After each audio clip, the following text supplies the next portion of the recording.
I'm here with Bob. He's out of Green Lake, Wisconsin. You have two-man saws. Oh, I like two-man saws more than I like one-man. More than you like women. Oh man, that's saying something. Well, let's see what you got here. What's like your newest one of the two-man saws? Well, that's that McCulloch end. That's a 940.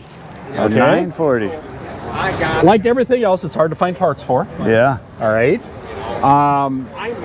So Bob lost the piece that goes across here. So we're running this air cleaner. Yeah. For the time being, till I find one, if I find one. Right. Okay. And these are all running, working saws, all of these.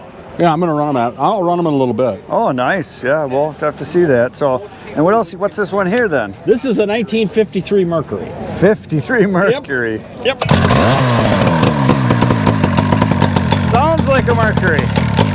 Well, it's just a snowmobile. It's an outboard engine. That's what it sounds like. That's exactly what it sounds like. Very nice. What is this? Two-cylinder. So what does this one weigh? Oh gosh, I don't know. 50 45. pounds? 45, 50 pounds? Yeah. This one touches probably 60. This one's 60. And what is this, a Mercury too? It's KBY, 11 horse. Made in Cedarburg, Wisconsin. Yeah. It's a 1946. 1946. Very nice. And then what's this next to it here? It's a Maul. That's a Maul, number 6. I've got 2 6s. Roughly, it's civilian. Number 5 was military. Really? Number 6 is civilian. So what it was is they had a bunch of militaries that were 6s. Yeah. And then they turned, or that were 5s, and then they turned them over to 6s. Oh, okay. And then sold them on the commercial market.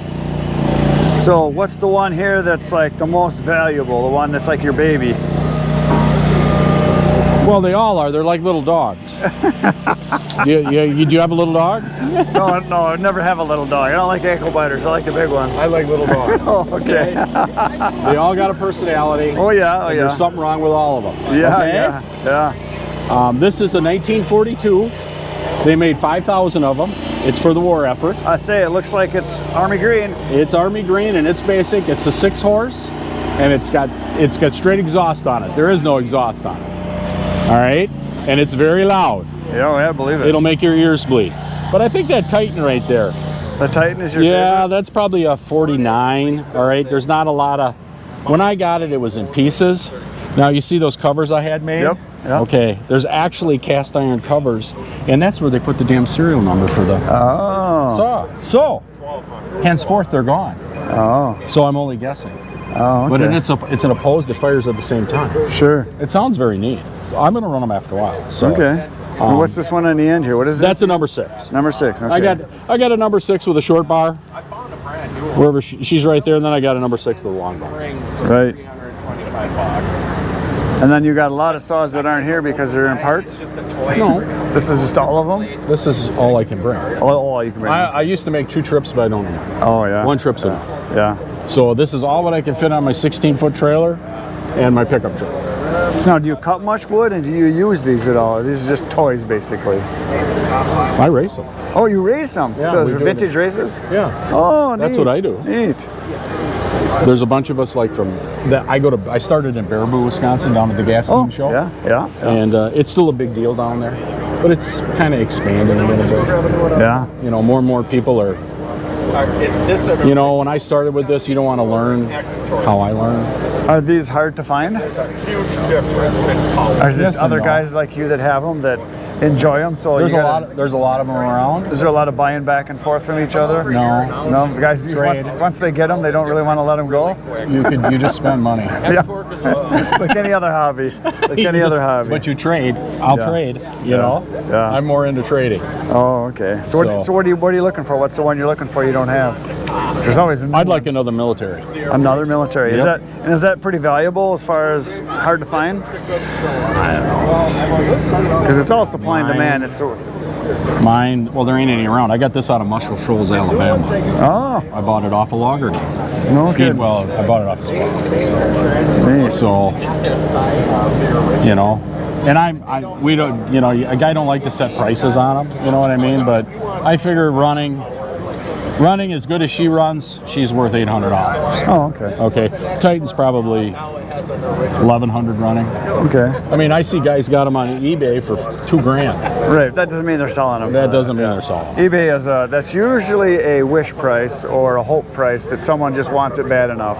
Well. But usually they'll take less. Usually. Well, I don't know. I have more fun. This is a, how should I say this?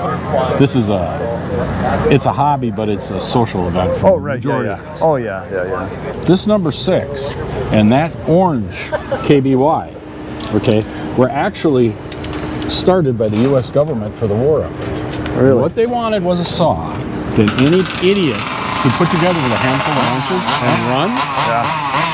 and cut down trees in the South Pacific. And they would actually, they came in a little case with a parachute, and they pushed 7 of them out over an island. And it was like rolling the dice. Yeah. And these guys that put them together, they actually decommissioned them when they were done. It was a one-shot deal. Really. And and how this came about was steel in the 30s. They were the only ones that really had a saw that was going. That was a one-man or a two-man. And Hitler did not want to deal with the United States whatsoever. Oh, yeah. So what they did is Hitler basically, because steel's German, said nobody's going to get our stuff. No, nobody's going to get our stuff, but they were willing to ship it to the European countries, which was a lot of them went to New Zealand, a lot of them went to Australia. Okay, France, England, Sweden, Norway. That's where the bulk of these saws went. So that's why you don't see a lot of steels. And you know, I'm old two-handle ones. You mean two-man saws? Any old steels, period. Yeah, yeah. Anything that you see today is imported. Guys have shipped in. Yeah. You know, I mean, my dad was in World War II, and there was a time when we went to Milwaukee, and we wouldn't go in a VW shop. Oh yeah. We don't do that. Really? There was that much of a grudge against the Germans. Oh yeah. I would have never believed that. Oh well, yeah. When he said that, I thought to myself, "What's that? What's that all about?" You know? Well, they did some stuff. Well, they did some stuff. But like I say, Hitler put a kibosh to dealing with the United States whatsoever. Yeah. He didn't want them to have any of their technology. Well, if you're at war, you do whatever it takes to win. So I can understand that. But that's the story behind the Mercury, which is the military saw. Yeah. Okay. And the 6, which is actually a 5. Yeah. You know. So interesting. And you said that some of these conventions you go to, like there's one in Baraboo, Wisconsin, and you said the McCullochs are the big deal down there, the yellow stuff. Well, that's a partner saw. Oh, right? Partners, okay. You know, that saw right there, that one with the handle coming out the back. Yeah. That actually is an imported saw. He got it from Sweden. They weren't made here. That's different.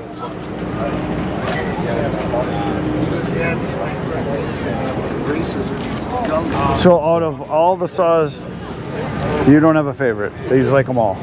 They're like children. They're all like little dogs. They're like your kids. They're all like little dogs. I think this Mercury is awesome because You like that? It looks like a Hoover vacuum cleaner. It looks like a Hoover vacuum cleaner, and when you started it, it sounds like a boat motor. Sounds like a chain, like a snowmobile. I know, I know. Yeah, that is really cool. Oh, wait do you see this one?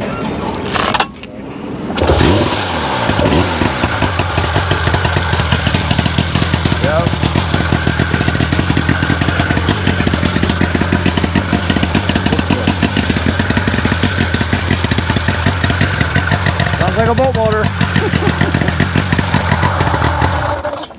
Sounds awesome. Yeah, it runs pretty good. That's the one they opened the show with yesterday. That is awesome.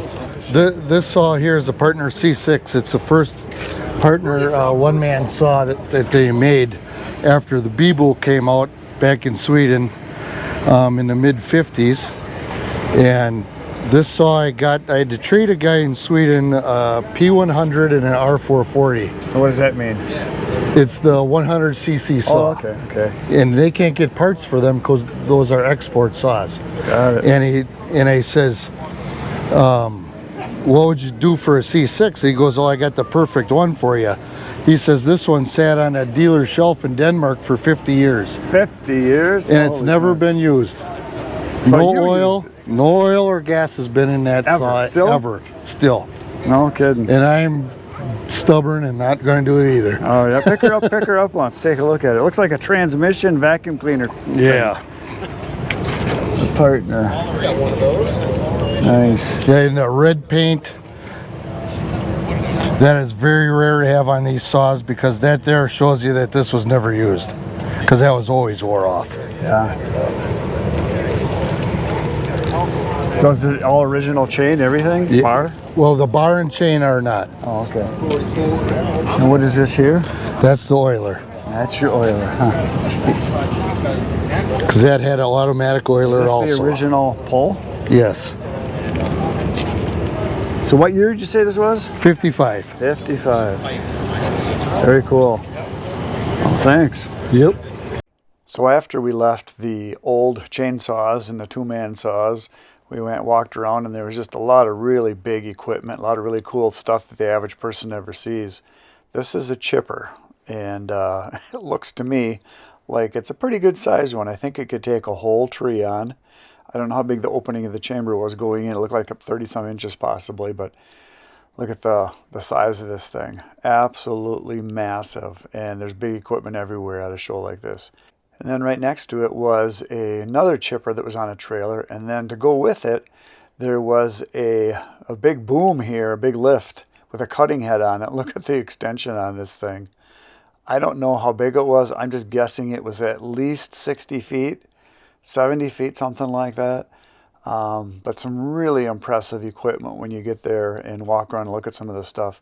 And these are things, obviously, that the average person's not going to have, but for tree service people or people that are working in the logging industry, they're going to have some stuff like this. But it's just impressive to see it up close, because you're never going to get too many chances to see this stuff and look at it and crawl up inside of it and sit in it and just oogle at it. But look at the extensions on there, how that thing went out.